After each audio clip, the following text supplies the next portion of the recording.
At 7:42 on a Friday night, I was sitting alone at a corner table for two, pretending not to notice the waiter removing the second menu. That is a special kind of humiliation, by the way. Not dramatic enough for anyone to gasp. Not obvious enough for strangers to pity you openly. Just quiet enough that every time the front door opened, your spine straightened like a hopeful idiot. I had already checked my phone 6 times.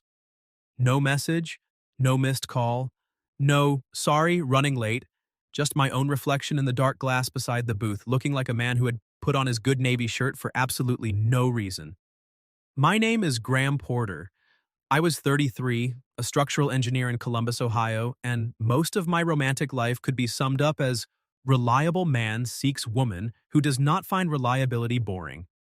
My younger sister Beth had set up the date. She's smart, Beth had said. I said, that's not a personality. She's funny. That's better. She has kind eyes. That sounds like something you say about a rescue dog. Beth threw a dish towel at me and said, just go, Graham. Her name is Audrey. Don't overthink it.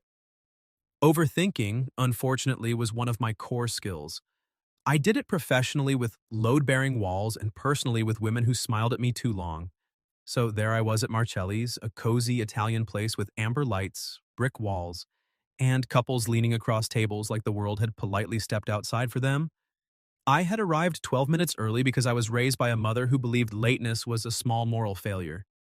I ordered sparkling water because ordering wine alone felt like surrender. Then I watched 7 couples get seated, 3 birthdays get sung to, and one man proposed near the bar while I considered faking an emergency involving my non-existent dog. At 7:45, I stood. Not dramatically. No napkin thrown down. No wounded speech to the room. Just a quiet, adult retreat. I slipped my phone into my pocket, reached for my jacket, and told myself the old familiar thing. Don't make it mean anything.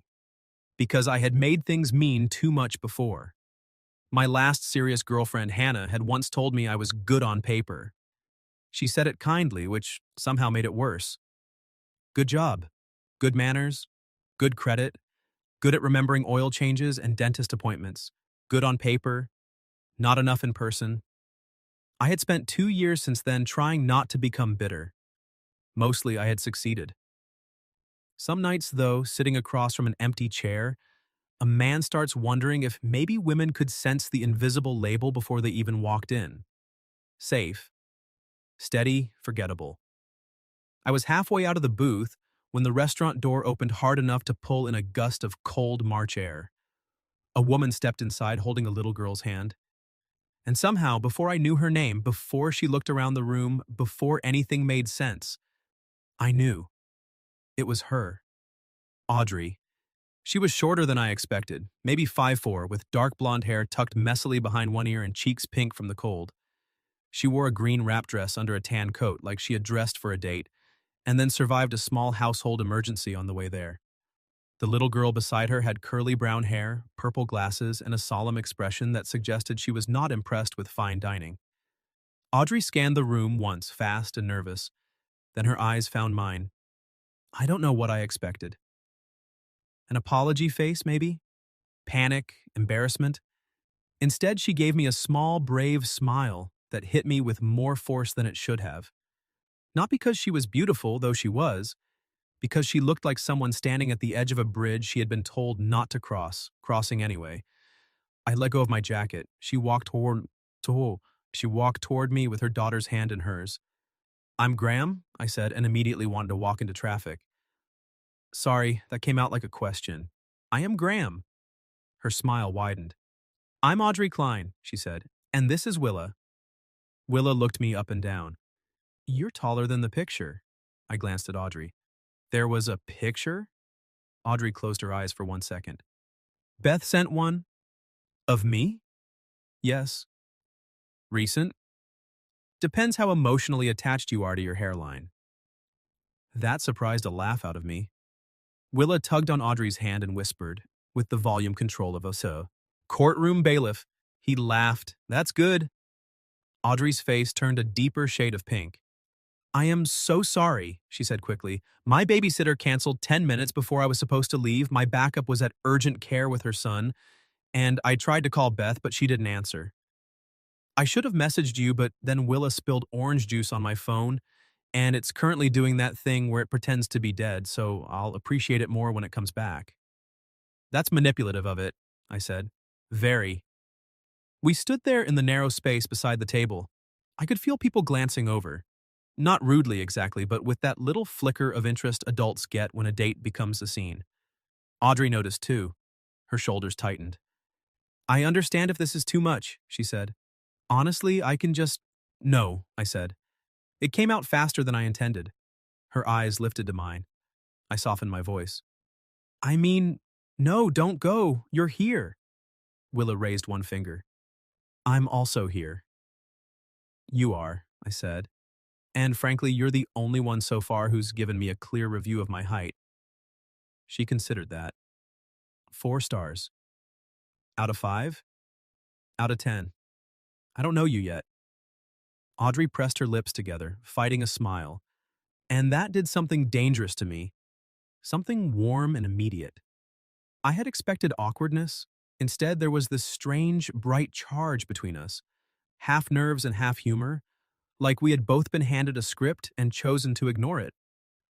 The waiter returned, holding the second menu like it had personally offended him. Will there be 3 tonight?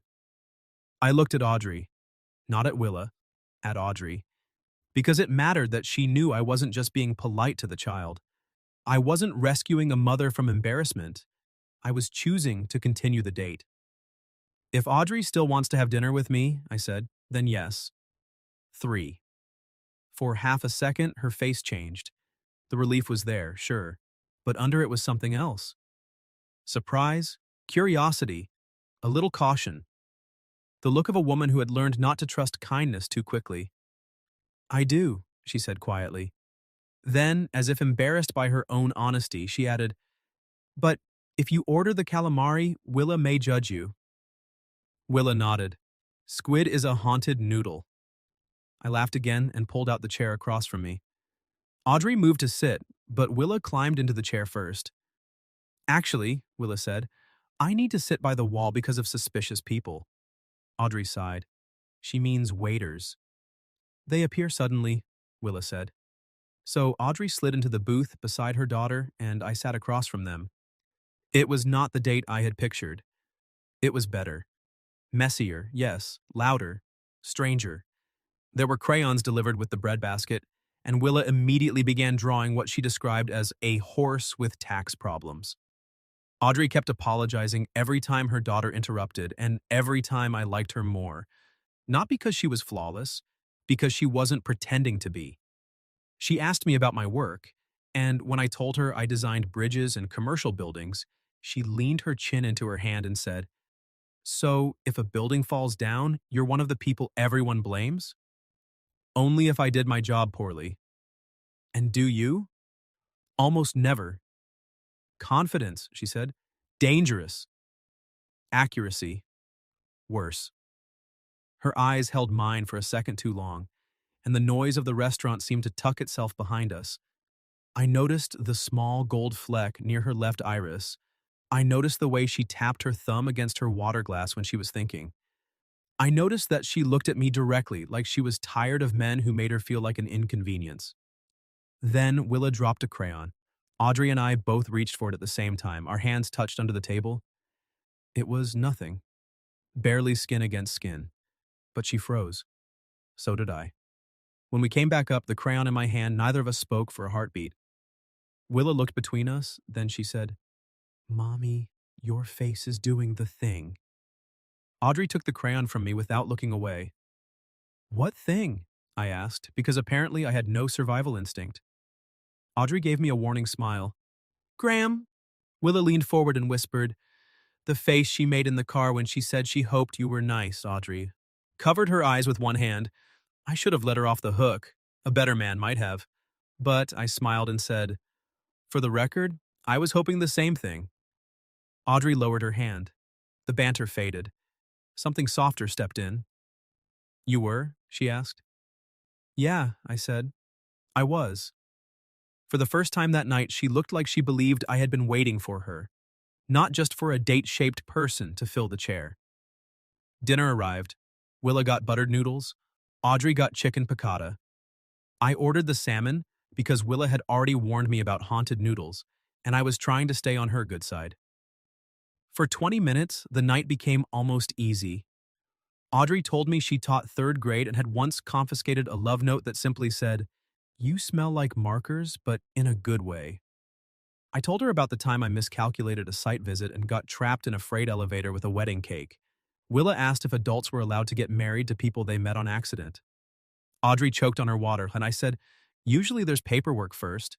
Willa nodded seriously. "Good, my mom likes paperwork." Audrey nudged her daughter gently. "I like organization." "You have a drawer full of batteries and no batteries that work." "That drawer is in transition." I was smiling so much my face hurt. Then Audrey's dead phone came back to life. It buzzed once on the table. Then again. Then again. Audrey glanced down and all the color left her face. The screen lit up with a name. Derek. 3 missed calls, 1 text. I didn't mean to read it. It was just there between the bread plate and her water glass, bright as a flare. "You brought Willa with you? On a date?" Audrey snatched the phone off the table, but not before the next message appeared. "We need to talk, now." Willa stopped coloring. Audrey's smile vanished so completely it felt like someone had blown out a candle. I leaned forward, keeping my voice low. "Audrey," I said, "is everything okay?" She looked at me then, and the brave woman from the doorway was still there. But now I could see what it cost her.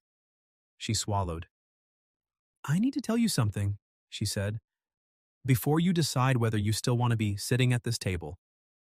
There are moments in life when a man can feel 2 versions of himself arguing. One version of me wanted to say something noble and immediate, like, whatever it is, it doesn't matter. The other version, the one with a mortgage, a cautious heart, and a history of women choosing someone else, knew that was a lie. Of course it mattered. But Audrey looked across the table at me with her phone clenched in her hand and her daughter pretending very hard not to listen. And I realized the question wasn't whether it mattered. The question was whether she deserved room to speak before I decided what kind of man I was going to be. So I set my fork down. "I'm listening," I said. Audrey exhaled shakily. "Derek is Willa's father." Willa drew one aggressive purple line across her horse's tax documents. Audrey noticed and lowered her voice. "He and I have been divorced almost 3 years. It wasn't dramatic at first, just exhausting. We got married too young, and then we became parents before we became good partners." "That happens," I said. Her eyes flicked to mine, grateful and guarded. "He has Willa every other weekend. This was supposed to be my weekend, but he asked to switch because of a work thing. Then he changed his mind this morning. Then my sitter canceled tonight, and I thought—" She gave a small, embarrassed laugh. "I thought I could still have one normal adult evening." "You can," I said. She looked at me like I had offered her something impossible. "I should have told you before I came." "Maybe," I said. But Beth also neglected to tell me her funny friend with kind eyes had a child who gives brutally honest height reviews. Willa looked up. "It was constructive." "Exactly." Audrey's mouth twitched, but the worry didn't leave her face. "Derek doesn't like surprises," she said. I glanced at the phone. "He tracks your location?" "No, Willa has a kid watch, for safety. He can see where she is when she's wearing it." Willa lifted her wrist slowly as if it had betrayed the family. "I forgot," Audrey murmured. Her phone buzzed again. She turned it face down without reading it. That small act, more than anything, told me who she was trying to become.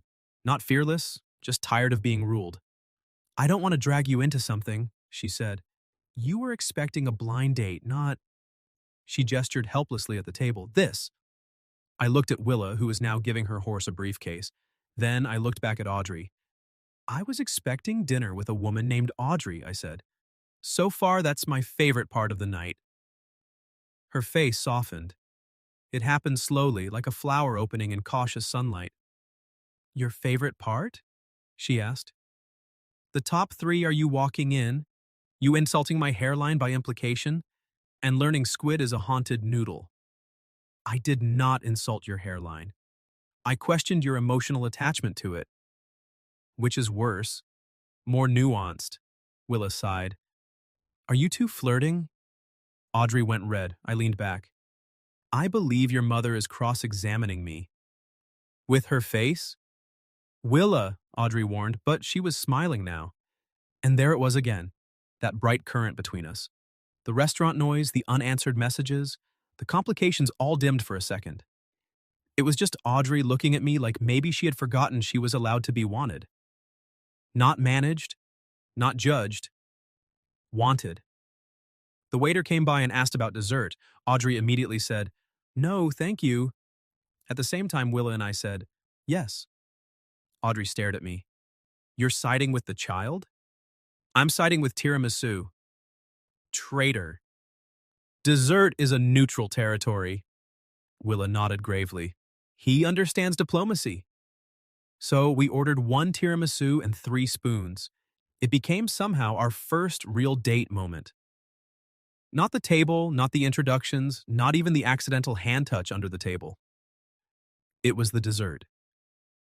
Audrey took a careful bite, closed her eyes for half a second, and made the tiniest sound of pleasure. I should not have noticed. I noticed. When she opened her eyes, she caught me noticing. Neither of us looked away. That good? I asked, my voice lower than before. Her smile turned private. Better than good. I felt that smile somewhere behind my ribs. Willa shoved her spoon between us. Less staring, more sharing. Audrey laughed, and the sound loosened something in me I hadn't known was tight. A few minutes later, Willa announced she had to use the restroom with urgency but not drama, and Audrey rose to take her. Before she did, she paused beside my chair. Don't leave, she said. It was meant as a joke. Mostly. I looked up at her. She was close enough that I could see a tiny smear of powdered sugar on her lower lip. I won't, I said. Her gaze dropped to my mouth for one impossible second. Then Willa tugged her hand and the moment broke. While they were gone, Audrey's phone buzzed again. I did not touch it. I didn't even look at the screen after the first flash. But I did sit there with my hands folded, quietly furious at a man who could turn a woman's first laugh in weeks into a thing she felt guilty for having. When Audrey returned, Willa skipped ahead to the booth. Audrey moved more slowly. He's outside, she said under her breath. My whole body went still. Derek? She nodded. He says he just wants to talk. I glanced toward the front windows. Through the reflection of candlelight, I could make out a man standing near the curb in a dark coat, phone in hand. I wanted to stand up. I wanted to be 6 inches taller than I was and make some primitive claim about leaving her alone. But Audrey was watching me, and I understood something important. If I made this about protecting her, Derek would still be the center of the night. I didn't want him to have that. What do you want to do? I asked. She blinked. Not, what did he say? Not, do you need me to handle it? What do you want? Her lips parted slightly. I want to finish my dessert, she said. So I picked up my spoon. Then I'd suggest we guard it. Willa is circling. Willa, already seated, froze with a spoonful halfway to her mouth. False accusation. Audrey laughed once, startled and real. She sat down again. And for the next 10 minutes, we ate tiramisu while her ex-husband waited outside. It was ridiculous. It was defiant. It was maybe the most romantic thing I had ever done because it wasn't grand. It was simply choosing the woman in front of me over the drama, trying to pull her away. When the plate was empty, Audrey set down her spoon. I need to speak to him, she said. Briefly. Okay. But I don't want the date to end like this. She looked almost angry with herself for admitting it. I know that sounds foolish. It doesn't. It does. I showed up late with my daughter, my ex is outside, and you probably have friends with normal lives you could be texting right now. My friends are not that impressive. Graham. I smiled, but her seriousness pulled honesty out of me. I don't want it to end either, I said. The words landed between us like a hand extended. Audrey's eyes shone a little. Then, slowly, under the table, she reached across the space between our knees. Her fingers brushed mine. This time, it wasn't an accident. I turned my hand palm up. She slid her fingers into mine. It lasted only a few seconds. Willa was busy putting crayons back into the box in rainbow order, and the waiter was somewhere near the kitchen.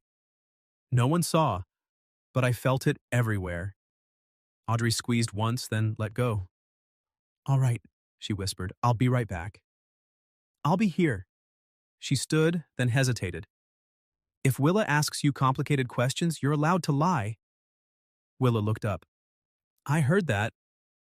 Audrey bent and kissed her daughter's hair. "I know." Then she walked toward the front door. I watched her go, not because she needed me to, but because I couldn't help it. Willa slid into the seat across from me, suddenly solemn. "My dad gets mad when Mom is happy," she said. My chest tightened. I chose my words carefully. "Your mom is allowed to be happy." Willa studied me. "Are you going to make her sad?" The question hit harder than anything Derek could have said. "I hope not," I told her. "But if I ever do, I hope I'm brave enough to say sorry." She considered that answer. Outside, Audrey stood facing Derek beneath the restaurant awning. He was talking with sharp hands. She was standing still, arms crossed over her coat, her chin lifted. Then Derek looked past her, straight at me. A second later, Audrey turned too. Our eyes met through the glass. And instead of looking embarrassed, instead of looking away, she gave me the smallest smile. A choice. I smiled back. Derek saw it. His face changed. Then Audrey said something to him, turned around, and came back inside. She didn't hurry, she didn't shrink. She walked right to our table, picked up her coat, and looked at me. "Would you like to walk us to the car?" she asked. I stood. "I'd like that very much." The cold hit us as soon as we stepped outside. Willa made a sound of personal betrayal and pulled her hood over her curls. Audrey buttoned her coat with one hand, her other hand hovering near Willa's shoulder as if she was reminding herself not to grab too tightly. Derek stood by the curb, tall and broad-shouldered, with the practiced impatience of a man who thought the world should speed up when he frowned. "Audrey," he said. She stopped, but she didn't move toward him. "We already talked." "We didn't finish." "Yes," she said. "We did." His gaze cut to me. I had been stared down by building inspectors, angry contractors, and one city councilman who believed gravity was a negotiable expense. Derek had a different kind of stare, personal, measuring, like he was deciding what category to put me in. Threat, idiot, temporary. I kept my hands visible and my voice even. "Evening." He ignored me. "Willa, come here." Willa's mittened hand tightened around Audrey's. Audrey's voice stayed calm. "She's going home with me tonight, like we agreed." "I didn't agree to you taking her on dates with strangers." Audrey flinched. Just a little. I hated that I noticed. Then she did something that made me like her even more. She straightened. "Graham isn't a stranger anymore," she said. "And this conversation isn't happening in front of her." Derek's jaw moved. For a second, I thought he might push it. Instead, he gave a short laugh with no humor in it. "Fine. We'll talk tomorrow." "Email me," Audrey said. "Don't be like that." "I'm being exactly like that." Willa whispered, "Mommy is using her teacher voice." I looked down. "It's very effective. It works on boys named Braden." I believe it. Audrey's mouth twitched despite herself. Derek saw that too. His eyes narrowed, and I braced for another jab, another attempt to hook her attention. But Audrey had already turned away.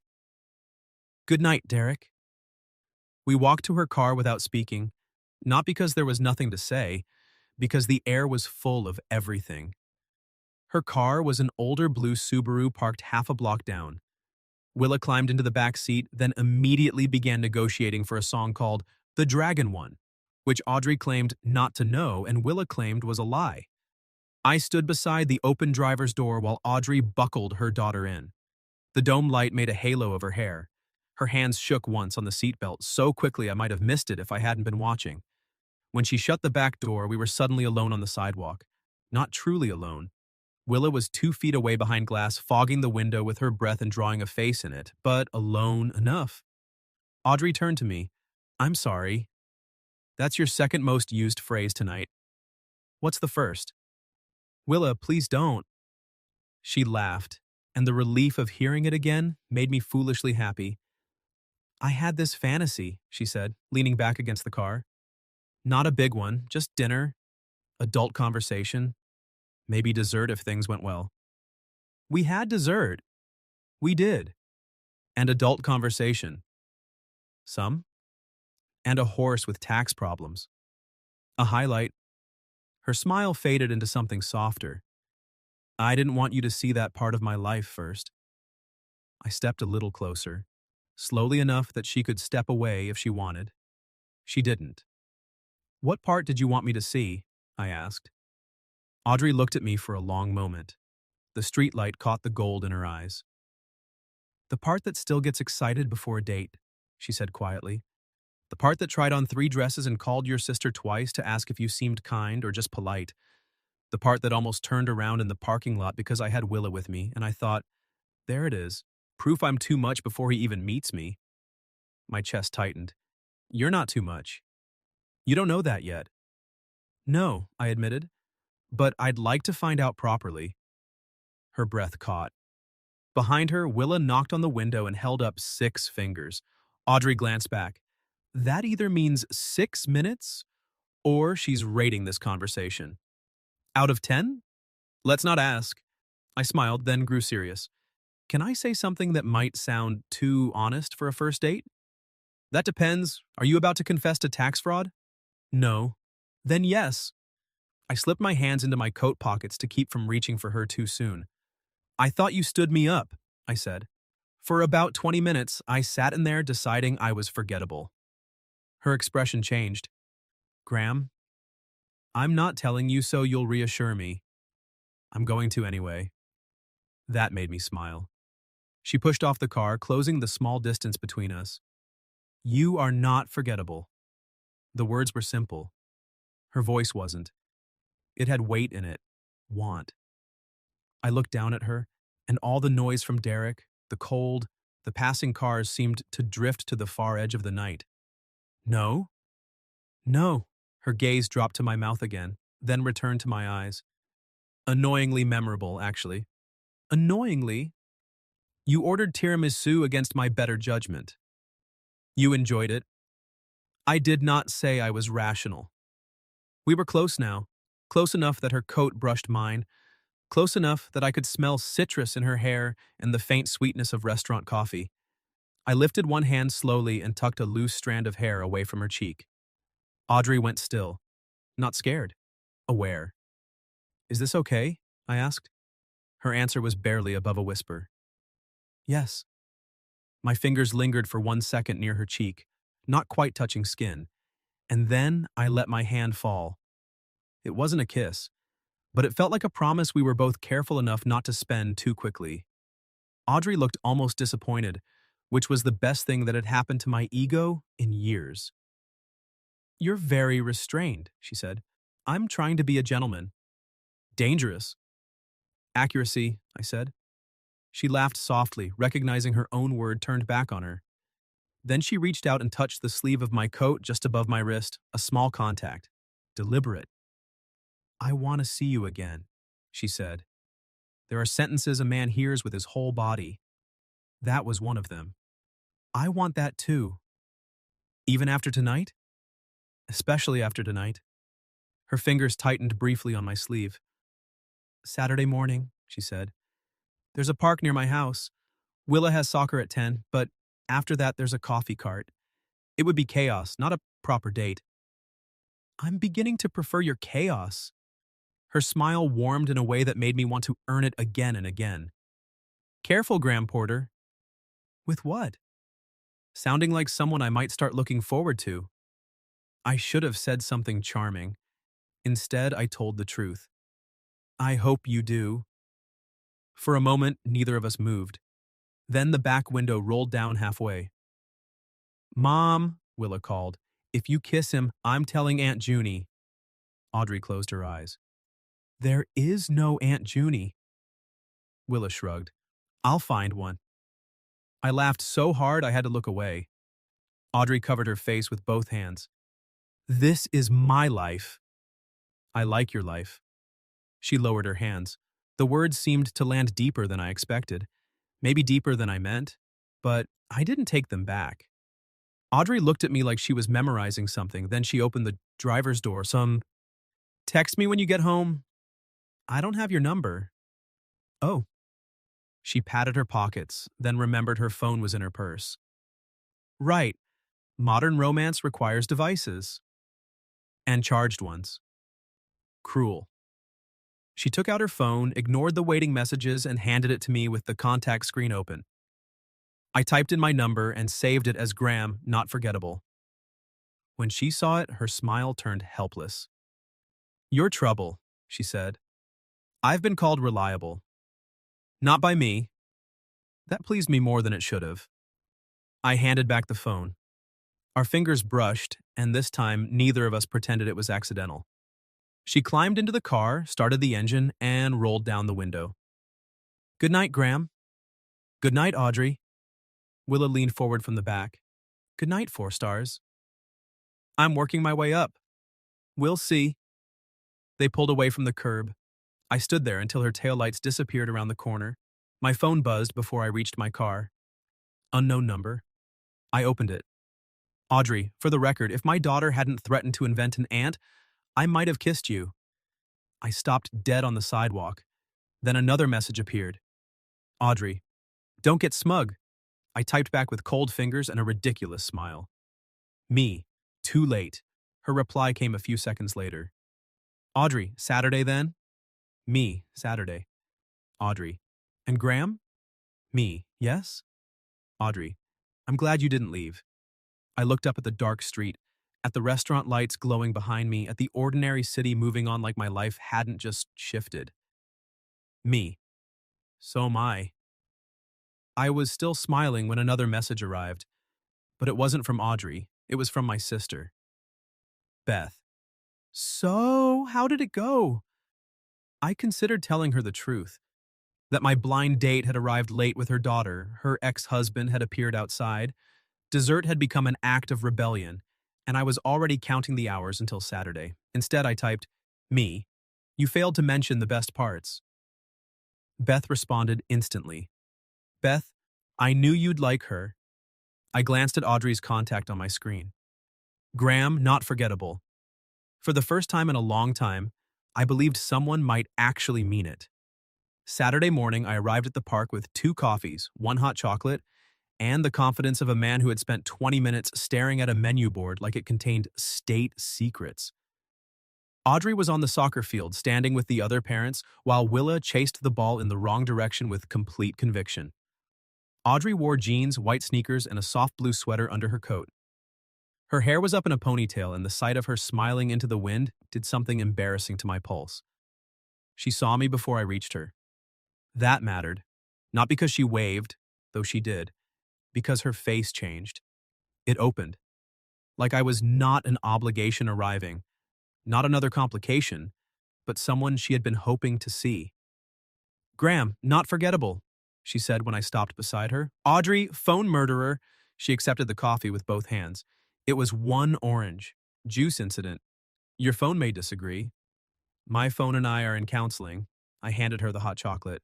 For Willa, unless she's still evaluating me and considers gifts bribery. Audrey looked down at the cup, then back at me. That's thoughtful.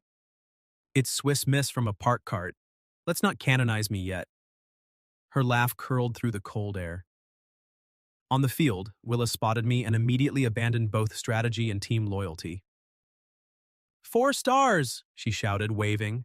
A cluster of parents turned. Audrey winced. Congratulations, that's your name now. I've been called worse by contractors.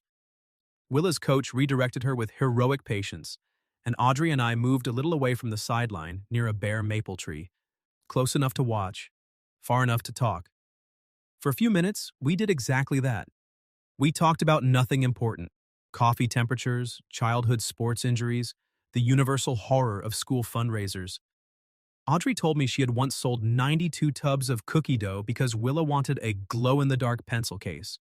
I told her I had played one season of middle school basketball and scored 2 points for the wrong team. That explains so much, she said. About my character? About your height rating? I put a hand over my heart. Cruel before noon. I'm nicer after lunch. I'll remember that. The banter was easy, but underneath it was something less practiced. Every time our shoulders brushed, she noticed. Every time she smiled at me and looked away, I felt like I'd been handed a secret. Near the end of the game, my phone buzzed. I ignored it. Audrey noticed. You can check that. I can also not check it. What if it's urgent? Unless a bridge is texting me, it can wait. Her expression softened in that way I was starting to crave. After the game, Willa accepted the hot chocolate with suspicion, took one sip and said, 5 stars. Out of 10? I asked. Out of 5, don't get weird. Audrey covered her smile with her coffee cup. We walked to the playground after, Willa racing ahead to the swings. Audrey and I followed slowly along the paved path. The morning had warmed just enough for the frost to melt off the grass. I got an email from Derek last night, she said quietly. There it was, the shadow at the edge of sunlight. I waited. He apologized, she said, sort of, then asked if we could reset expectations, which means he wants to decide what my life is allowed to look like when Willa's with me. What did you say? I haven't answered yet. Her hand tightened around her coffee. Part of me wants to write 3 paragraphs with bullet points and legal citations. And the other part? Wants to say no thank you and then take a nap. That second part sounds wise. It also sounds terrifying. We stopped near a bench. Willa was pumping her legs on the swings, shouting something about being a rocket accountant. Audrey stared at her daughter for a moment. I used to think peace meant keeping him calm. I'm trying to learn that peace can mean letting him be upset and not handing him my whole day. I looked at her then, really looked. Not at the pretty woman in the blue sweater, not at the mother managing schedules and snacks and emotional weather, at Audrey, the woman fighting to reclaim quiet pieces of herself. I like that part of you, I said. She turned. Which part? The part that's learning? Her eyes grew shiny, but she smiled. That's a dangerous thing to say to a teacher. I stand by it. For a second, I thought she might make a joke. Instead, she stepped closer. I'm scared, she admitted. Not of Derek hurting me, not like that. I'm scared that dating will make me feel foolish. That I'll want too much too quickly because I've been lonely longer than I like admitting. Her honesty knocked the air out of me. I'm scared too, I said. You? Me? Of what? That I'll be convenient, nice, stable. The man people appreciate but don't ache for. Audrey's gaze moved over my face, slow and tender. Then she set her coffee on the bench and reached for my hand. Right there in the park, with kids shrieking and a dog barking and Willa attempting to touch the sky, Audrey threaded her fingers through mine. I don't think convenient is the word for what I feel when you look at me, she said. My heart forgot its job for a second. What is it? Her cheeks pinked. Don't make me do vocabulary before lunch. You're a teacher. I teach 3rd grade. We have word banks. I smiled, but I didn't let her hand go. She looked at our joined hands and took a breath, like she was choosing courage on purpose. Hopeful, she said. Nervous, curious. Her thumb brushed mine. A little reckless. That last one sounds promising. It sounds inconvenient. Good. She laughed softly, and then the laughter faded. We were close now. Not almost close. Close. Graham? She whispered. I bent my head. Yes? If you're still being a gentleman, I'm going to start taking it personally. That was the only invitation I needed. I kissed her. Gently at first, because the first kiss with a woman like Audrey felt like something that deserved care. Her lips were cool from the morning air and soft beneath mine. She inhaled, surprised, then leaned in. Not a lot. Enough. enough that her free hand came to rest against my chest, enough that I felt the tremor in her fingers and knew it matched something in me. When I drew back, her eyes stayed closed for half a second. Then she opened them and smiled. "Oh," she said. I laughed under my breath. "Good, oh." "Very inconvenient, oh." From the swings came a long, scandalized gasp. We turned. Willa was staring at us, one hand clamped over her mouth, eyes enormous with delight. "I'm telling Aunt Junie," Audrey groaned and dropped her forehead briefly against my shoulder. I froze, then carefully, wonderfully rested my chin near her hair. "You really need to meet this woman," I said. Audrey laughed into my coat. It was the best sound in the park. We spent another hour together. Willa showed me how to properly launch a swing without adult fear. Audrey and I shared a cinnamon pretzel from the coffee cart, arguing over who got the sugariest piece. At one point, a smear of cinnamon stuck to the corner of her mouth, and because I had kissed her once and apparently become a bolder man, I wiped it away with my thumb. She caught my wrist before I could pull back. Her eyes met mine. "Careful," she said. "With what?" "Making me like you in public." I lowered my voice. Should I save it for private?" Her blush answered before her words did. "Maybe." By noon, Willa was muddy. Audrey was relaxed in a way I hadn't seen yet, and I was dangerously close to imagining future Saturdays. Then Audrey's phone chimed.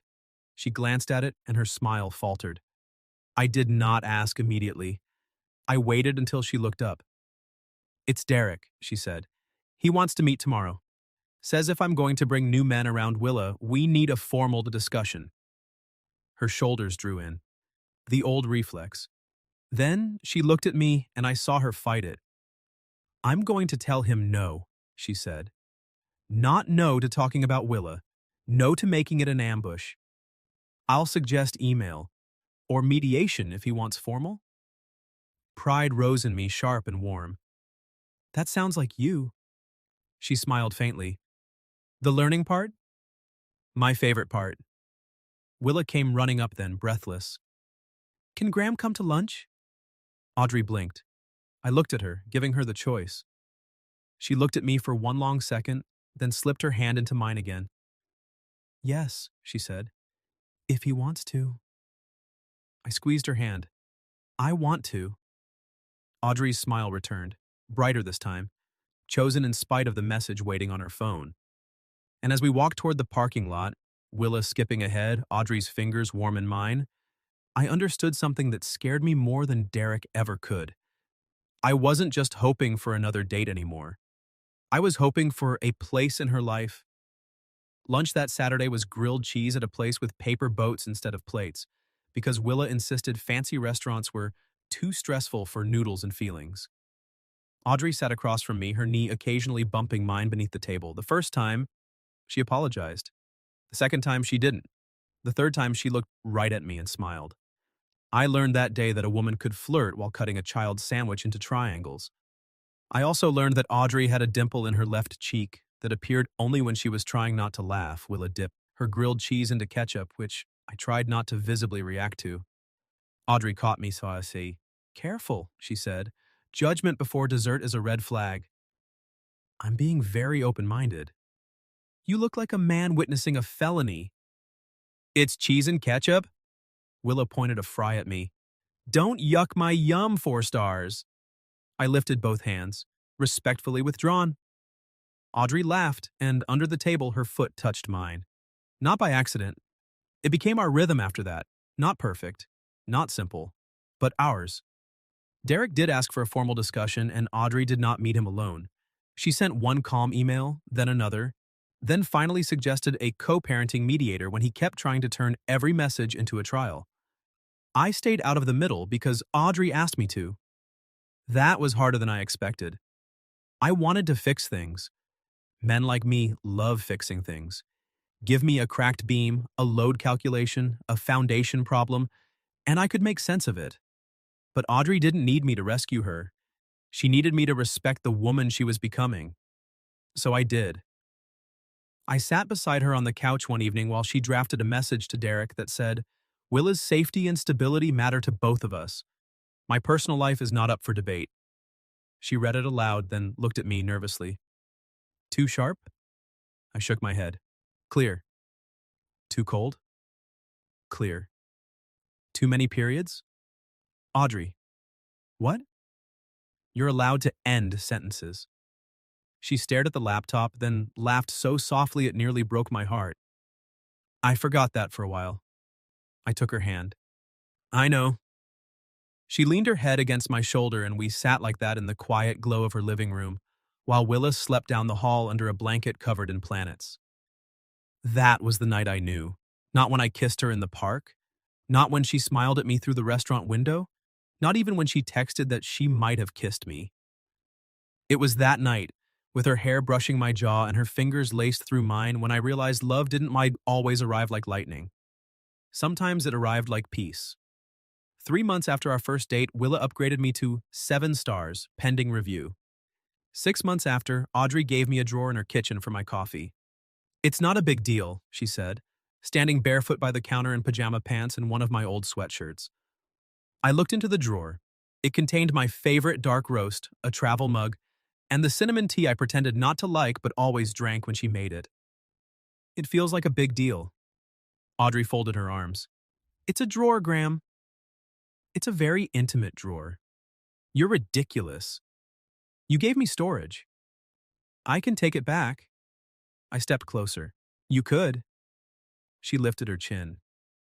But? But I'd miss it. Her expression softened. Then she hooked one finger through my belt loop and pulled me toward her. That kiss tasted like coffee and morning and the kind of happiness I had once believed belonged to other people. Her hands slid up my chest and mine settled at her waist, and for a minute the world narrowed to the warm kitchen, the hum of the refrigerator, and Audrey smiling against my mouth. From the hallway, Willa shouted, I can hear romance! Audrey dropped her forehead against my chest. She cannot. I have excellent ears, Willa yelled. I kissed the top of Audrey's head. 7 stars, pending review. She likes you. She has a strange way of showing it. So do I, Audrey said, looking up at me. No, you're pretty clear.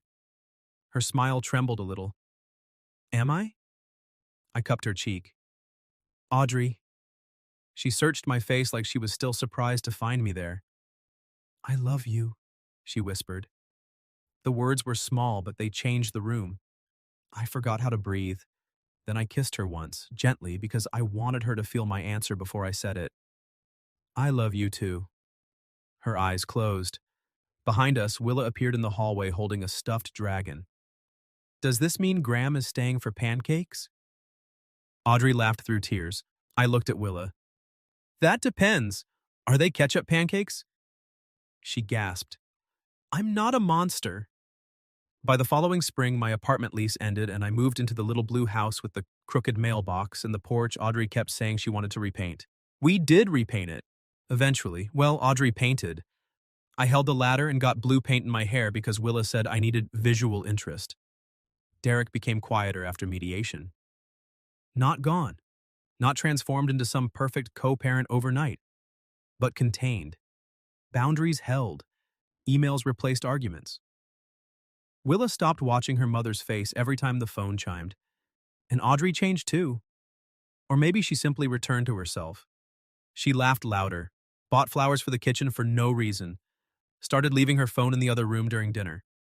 Sometimes I'd catch her watching me help Willa with math homework, and there would be this look on her face I still didn't know how to deserve. 1 year after that first night, I took Audrey back to Marcelli's. Just the two of us this time. No crayons, no kid menu, no ex-husband outside. She wore the same green dress, I wore the navy shirt. The waiter did not remember us, which Audrey found offensive. We were memorable, she insisted. You were memorable. She tilted her head. And you? I smiled. Not forgettable. After dinner, I walked her outside into the soft evening air. The city lights glowed against the wet pavement. It had rained earlier and everything smelled clean. Audrey slipped her hand into mine. Do you ever think about leaving? She asked quietly. I stopped.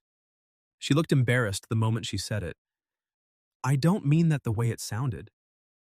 I know. I just... She looked toward the restaurant window where a couple sat at the same corner table where I had once waited alone. Sometimes I still can't believe you stayed that first night. I turned to face her. Audrey, I didn't stay because it was easy. Her eyes met mine.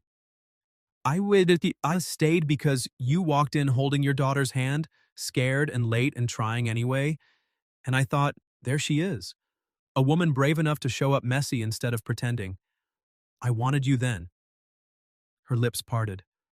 I want you now, I said, not the simple version, not the convenient version. You, Willa, the blue house, the battery drawer in transition, all of it. She laughed once, tearful and bright. Then she kissed me under the awning, exactly where she had stood that first night telling Derek no. This kiss wasn't cautious. It was sure. When we pulled apart, Audrey rested her forehead against mine. Across the street, a little girl's voice shouted, Mom, Graham, hurry up! We turned. Willa stood beside Beth, who had brought her to surprise us for dessert. Willa was waving both arms, curls flying, wearing a shirt that said, Official Romance Supervisor. Audrey squeezed my hand. Still want the chaos? She asked.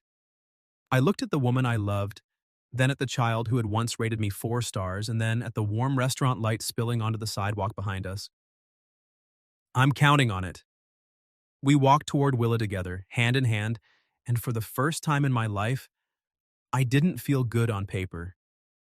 I felt chosen in person. What would you have done if you thought your blind date stood you up, and then she walked in late holding her daughter's hand? Have you ever experienced anything even close to that kind of unexpected first date? Tell me your story in the comments. If you liked this one, leave a like, subscribe, and I'll see you in the next video.